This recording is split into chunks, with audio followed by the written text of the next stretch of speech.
Hello everyone, I've got something new that I want to add to my keychain survival kit. Let's get right to it. The item that I want to add is this Zippo fuel canister. I've already opened it, but I wanted to show you what it would look like in the package. I wasn't sure I was going to use it for this purpose, but after it came in and I saw the size of it, I said, well, it's not going to be too bulky for the kit, so I'm gonna go ahead and add it to it. Besides the canister, they've added a carabiner, a split ring, key holder. Here you have a flint holder. That's nice, and I've got a flint in it, and it's a little difficult to remove, but I'm sure if you needed it, you could figure a way to remove it, but I'm not interested in it, and I'm not interested in the tool they provided for the flint spring screw. All that's gonna be put away. But the main thing that I don't like is this ring here, because as you can see, it's very easy to bend, and that way you would lose the canister. I'm going to get a split ring that will fit this hole, and before I put it on the kit, I will have that split ring. But anyway, let's take a look at this canister. It seems to be made of aluminum. If you hold the collar here, you can unscrew the tank,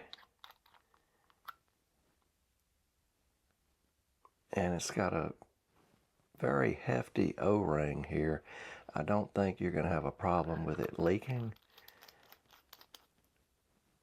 once you tighten it down. And it has a cap that, of course, holds it to your key ring.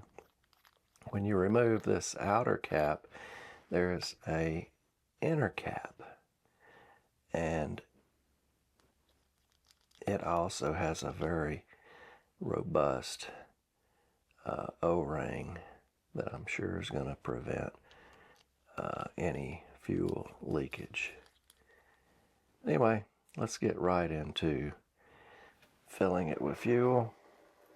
This is the 12-hour filler that you get with the heater. Unfortunately, this little canister does not hold a 12-hour amount of fuel. I'm not sure how much it would hold, maybe 6 to 8 hours. If I'm carrying my heaters, I'm certainly going to be carrying a can of fuel, so I'm not going to be worried about this filling my heater. This is to fill my lighter, and that's the main thing.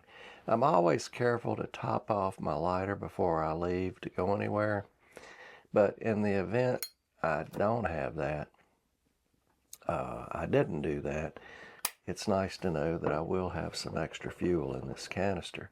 Another thing about this is you don't have to use it just to fill your lighter.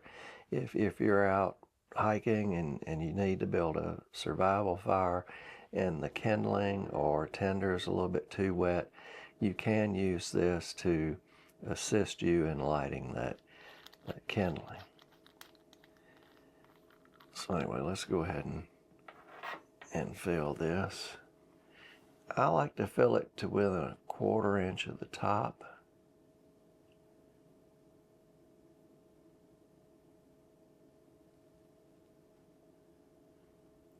That's maybe a little bit too much. So I'm guessing about 6 hours fuel if you want to fuel your hand warmer. But like I said, I'm not concerned about that. I'll have more fuel if I'm going to be worried about lighting a hand warmer.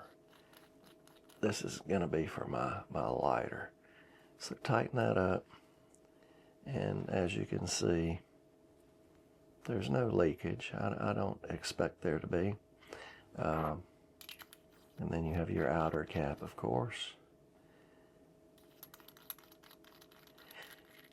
Now, whoever engineered this, I think did a great job, because you could take the outer cap off and it won't leak out.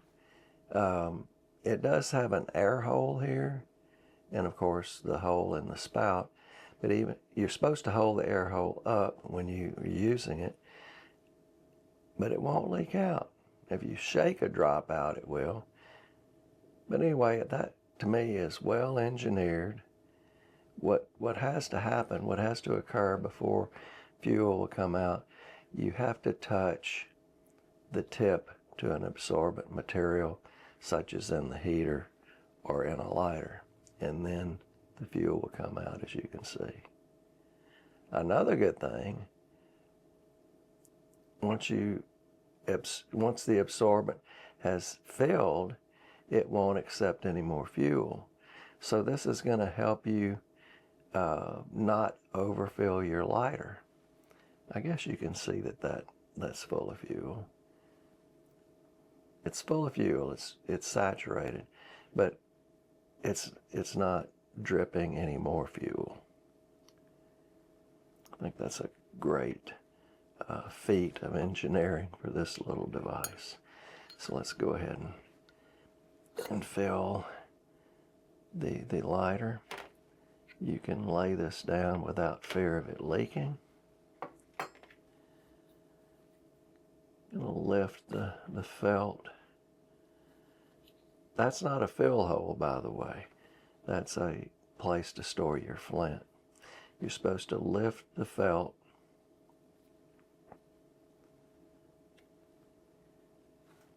and what I'm going to do is go in there and touch the absorbent material.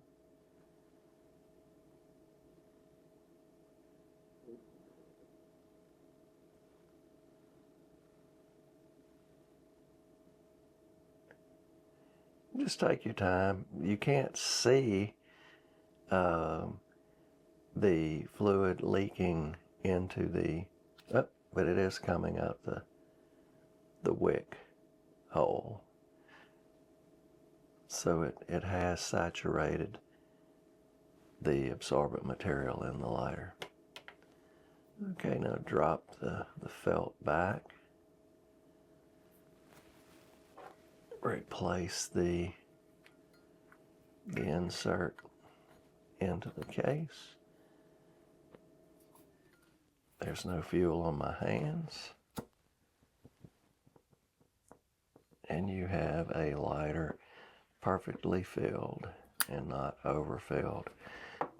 This, I think, is going to be a great addition to my EDC keychain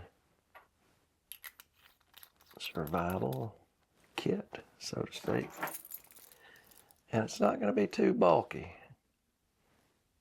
I think it's going to be just right. So what do you think?